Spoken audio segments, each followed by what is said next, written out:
right, let's jump right into it. If you've ever even thought about building a gaming PC, you have hit that classic crossroads, the big one. Do you go with Team Blue, Intel, or Team Red, AMD? Today, we are going deep to figure out which CPU really gives you the best bang for your buck in gaming. So in one corner, you've got Intel, the long-reigning champ, famous for its raw, blistering speed. And in the other corner, AMD, the challenger who came in and completely changed the game with incredible performance and value. Believe me, this isn't just about a piece of silicon. For a lot of people, this is a rivalry as fierce as any you'd see in sports. So, let's cut through all the marketing hype and the endless fanboy debates. The real question we're answering today is pretty simple. When it comes down to pure, unadulterated gaming performance, who actually takes the crown? We're going to look at the hard numbers and find out. Okay, before we start pitting these chips against each other, we got to be on the same page about what we're even measuring. I mean, when a gamer says a PC is good, what do they actually mean? What's the metric that really, truly matters? Well, it all boils down to three little letters, FPS, or frames per second.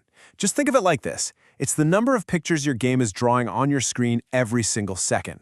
The more frames you get, the smoother, the more responsive, the more buttery smooth your gameplay is going to feel. It is, without a doubt, the #1 measure of gaming performance. Now, a lot of folks think FPS is all about the graphics card, the GPU. And yeah, the GPU is doing a ton of the heavy lifting, drawing all the pretty pictures. But the CPU, that's your processor, it's the brain of the whole operation. It tells the graphics card what to draw. In massive games like Cyberpunk 2077 or super fast competitive games like Valorant, having a strong CPU is absolutely crucial for getting those high frame rates we all crave. Okay, so now that we've got that covered, let's kick things off with Team Blue. For years, Intel built its reputation on being the speed specialist. For a long, long time, they were the undisputed kings of gaming. Let's see how they're holding up today. So what's Intel's game plan? Speed. Pure, raw speed. Their whole philosophy is built around high clock speeds and really powerful performance on a single core. And why does that matter? Well, a lot of games can't actually use a bunch of cores at once, so they rely on one super fast core to do most of the work. That's always been Intel's secret sauce for gaming. And hey, the proof is in the pudding, right? Look at these numbers. You pair a decent i5 with a popular card like the RTX 3060, and you're pulling a solid 100 frames per second in a really demanding game like Cyberpunk. And in Fortnite, you're flying at over 200 FPS. Those are some seriously great numbers. All right, that's the story for Team Blue. So let's flip the script and talk about Team Red. When AMD's Ryzen processors first showed up, they totally changed the market by focusing on one thing, value.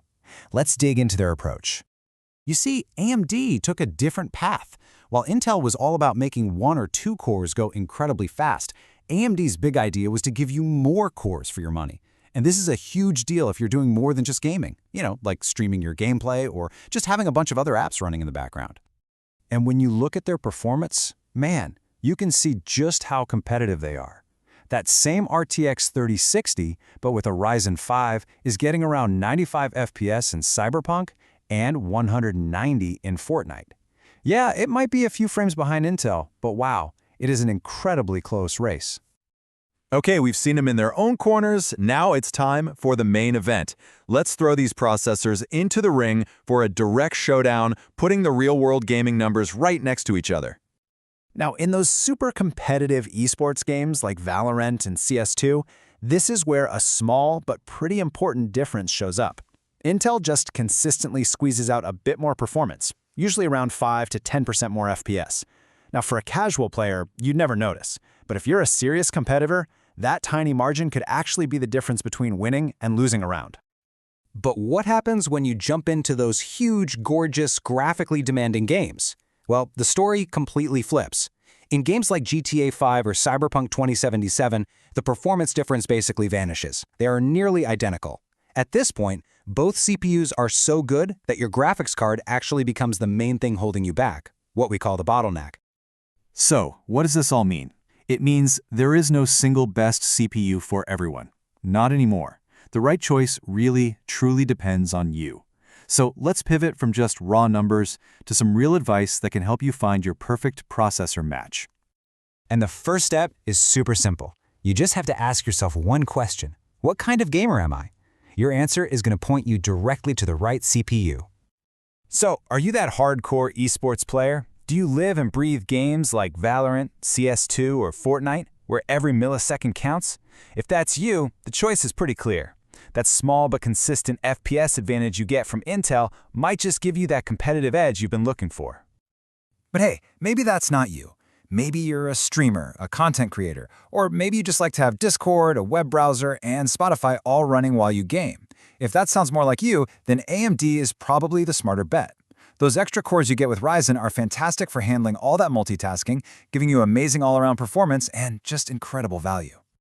And this really brings us to the biggest takeaway of this whole thing.